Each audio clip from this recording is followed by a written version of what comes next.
It is the source or genetic fallacy that because someone is Jewish, he is authoritative to speak on a particular issue. This has grown so much in recent years because Israel is back in her land. Hebrew is revived as a language, and the Jewish people are coming to Christ in large numbers.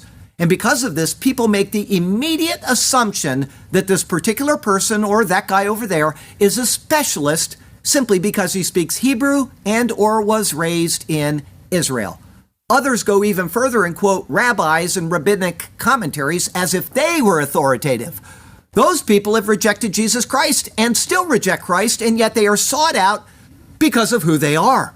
Because of this, there are so many aberrant teachings on things like the feasts of the Lord or the Sabbath day that it is almost impossible to find anyone that can give a proper biblical answer on those things. There is a prophecy teacher every week. Most of us know him. Most of us watch him. I wouldn't trust his biblical doctrine at all. Follow his analysis on Israel. But when he teaches on the feast of the Lord, I've never heard him say anything correct about it. This is a huge problem that we are facing, people. And because people haven't taken the time to simply read their Bible, they just go with it. That sounds good to me. I'm going to go with it.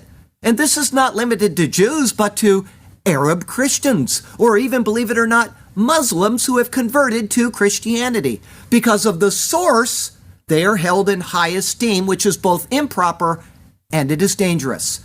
Paul says in Galatians chapter 2, but from those who seem to be something, whatever they were, he's talking about a genetic fallacy here, it makes no difference to me. God shows personal favoritism to no man. For those who seem to be something added nothing to me.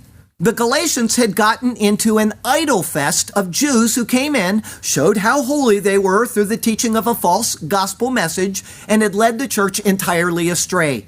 Paul had to deal with them forcefully and in a direct rebuke because of their inability to not think logically. They had fallen for the genetic fallacy.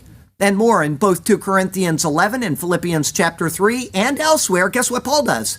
He gives his own supposed qualifications, which are much greater than anyone else's, and yet he calls them as loss and as rubbish. They are not the basis of who he was as an apostle, nor should they be the basis for what we think concerning others.